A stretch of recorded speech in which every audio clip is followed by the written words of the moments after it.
your very favorite history teacher. I'm about to go to bed, but I did put on a little lipstick. So I was like, let me not look on here, look too like I'm dead or going whatever. I wanted to come on here. I haven't done a live in a while, but please check out my different shorts that I uploaded last night and early this morning concerning the deadly Texas flood in the Hill Country, which is also considered Central Texas. You're probably hearing a lot about Kerrville or Kerr County. That is the county that's been the hardest hit. They're like, I want to say anywhere from like 16, 18 counties that have been affected. And Governor Abbott did do a state emergency declaration, and he also did a request to President Trump for a federal emergency declaration, which I was scared because some other states like Arkansas, Missouri, and Mississippi haven't been getting theirs. And so it was like, and all of those are red states that voted for him. And then I found out something in my research, trying making the videos, that Texas had the governor had sent one back in April, and it was granted. And I was like, wait, well, why are these other states not getting granted? I think it also maybe how many electoral votes our county has. I mean, our state has. Also, even though I don't like Abbott for a lot of things, he does do a good job when it comes to getting people help for disaster relief. I did feel like it was a little bit more performative this time, because before, and those of you who don't know, those you might not know, hey, Darcy Diamond, I live, oh, you're very welcome. I live in the Blue County, Blue City. I live in the city of Houston. I live in Harris County. We're the largest county. There are 254 counties in Texas. And so a lot of people have been saying like, oh, what has happened, this tragedy could have been prevented if the National Weather Service and the NOAA staff were not cut. I agree. And right now, I think because most of the Republican senators, U.S. reps, the area that is affected by the Texas deadly flood, plus the governor, they're all Republicans, so they're all getting along a lot more. They're getting along really well, especially with Christy Nome. He sent the right one down here because he couldn't send anyone else down here who can make things look good. So, but Abbott does do a good job. It's exhausting. It's a very good state, I guess like the state version of FEMA, State Emergency Management Division, is really good. So after exhausting all that we have, he can send a letter or request to the president and say, hey, we've done all of these things that we asked you to. We need some more help. And this is the second time he actually approved it this time. The only thing, though, I felt like it was being performative because I know, and I've been praying, and I'm praying for the people in the hill countries infected. I get a little bit more money. I'm going to try to send it to a reputable charity to help them. There's been a couple of teachers and a couple of people who went down there for vacation, or their kids did, and so they're missing. So, we are affected here. There are some organizations here in Harris County and Houston who are actually going to send out help to those affected by the Texas deadly flood. But when last year, this time around, we were being the effects of Hurricane Beryl, and it was the counties on the coastline, like us and Galveston County, Brazoria, and it was like we all had the disaster relief, and it was mostly because of the wind knocking the power out. And the governor did like he did, before he came down, he addressed it, had a press conference, and then state emergency relief. As far as I knew, he called President Biden on the phone, maybe faxed him or emailed him and said, hey, can you please get us a federal emergency declaration? And it was done. The last 4 years that we've had, because y'all have seen me, we had stuff here in Texas.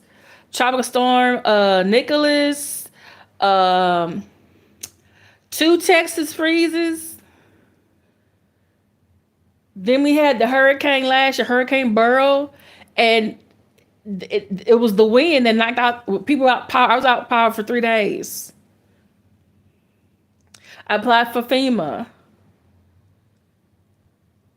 and I got some, and I have a CPAP machine, so I was out 3 days trying to breathe, and it was hard. So, um, and plus, with some growing pains, we had a new mayor, Mayor Whitmire, and he was not working with Harris County Judge Lena Hidalgo. But when we had Sylvester Turner, Lord rest his soul, when he was mayor of Houston, him and the Harris County Judge, they had it on lock. They were true federalism at work. Sharing of power, sharing of resources, one press conference. This is how coordination. Whitmire's gotten a little bit better, but he gives me a Republican vibe sometimes. But I think, the first time it was 2 different press conferences, and we were like, why is that 2 different press conferences? But it's gotten better. And this time with the hurricane season coming up, and I saw those budget cuts to NOAA and NWS. And by the way, our National Weather Service location is in Galveston. That serves Galveston, Houston, and the counties over here on the coast. The one that's serving the Hill Country or the ones near Kerrville, that is being served by the National Weather Service for Austin and San Antonio. Their location, though, is actually in between both of those 2 major cities. It's called New Braunfels. Okay. They have a position there that I think would have been very, very instrumental in getting the alerts out earlier. And I think it was like, it's something coordinator. I gotta double check. And hey Christine, hey Fame. I gotta double check. And so if you look at my shorts, right, you'll see it says what some of the things that they're saying. Like what the governor says, what Chrissy Nome says, then you'll see what the president says. And they literally ask him, like, hey, do you think the the fact that you have missing positions, the vacancy contributed to, the outcome of this flood? And he's like, oh, no, they told me it was a 100-year flood. No, that has nothing to do with it. Okay, that's what they told you. Because, everyone, he didn't, and this is another thing. He didn't come down here this time.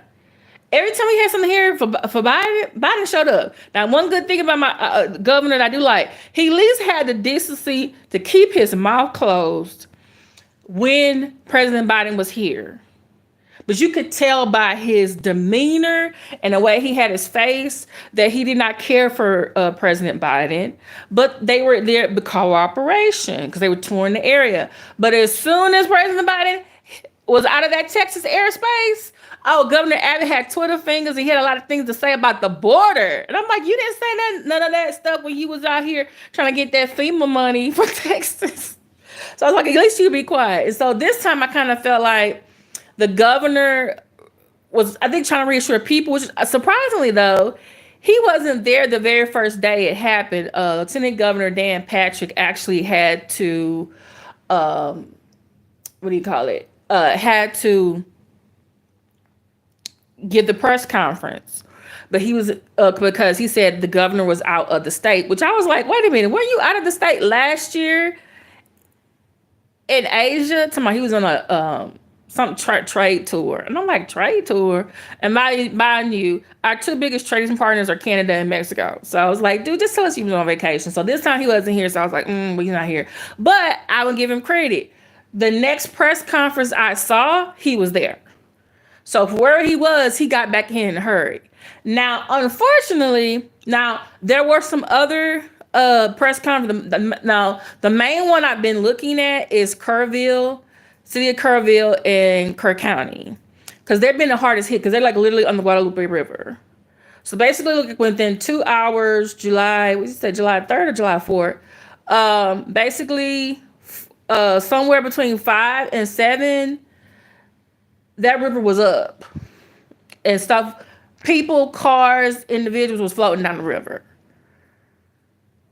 Now, they did have, I think, like weather alerts and stuff, like, hey, this is the chance of rain, but the NWS's chances of rain was a lot smaller than what actually happened. And so I think the city manager for Kerrville did a really excellent job explaining what happened. But I kind of feel like the city manager, the Kerrville County, the Kerr County judge, the city, and the mayor of Sparkle, and the mayor of oh my god, the mayor of Kerr County. He was so emotional. And then I found out later on why he was so emotional. Well, he had friends die. That died in the flood. Then I kind of know why the Kerr County judge was kind of like tight-lipped. I was like, why because they said, oh, did anyone from the did anyone from the state government, federal government call you or contact you? And he was like very short. No one contacted me. I kept saying, oh, he's very short. And he said it, also again later on. There was a couple of press conferences. He wasn't there again, but he showed up later on. And he said, he had to go out there to affect his property, his family, and like help move things. And so he said, this is something that we did not expect it to happen. I guess we must have had a talk with him so he could say the same thing everybody else was saying by that time. I think it was like the fourth press conference. But you can tell that he was like, to me, I feel like the Kerr County judge really wanted to go off. Like he really wanted to go off. But hey, I was looking at the map today. With the exception of Travis, Bayer, and I think Comal County, most of those counties are red. There are 254 counties in Texas. Only 12 voted for Kamala Harris. And most of those are around major cities. So basically, Harris County, Houston area, Fort Bend, that's a suburb southwest of Houston. Then you have Dallas County, which is basically Dallas-Fort Worth area. Then you have Austin, which is in Travis County. Then you have San Antonio, which is in Bayer County. And then there's another suburb outside of Carmel. That was blue. Then El Paso in El Paso County. Then there's a couple of other down in the valley that also voted for Kamala Harris too. And so even though I think it's like almost 6 million, I think they said went to Trump, but like 5 million went to Kamala Harris because the large cities have so many people. Like for example, Harris County has like 3-4 million people. But it's like, if you got 254 counties and it only takes 50.1 for you to get a majority and get all those votes, then guess what? The state gonna be red. And so that's what happened. And they voted for, and so Trump won the 40 electoral votes. Senator Ted Cruz won his electoral race last year. I did not vote for Trump. I did not vote for Cruz. I did not vote for the governor the year before when he was up for re-election. Like I said, 254 counties. I live in the largest one, but us and the other 11 keep getting outvoted.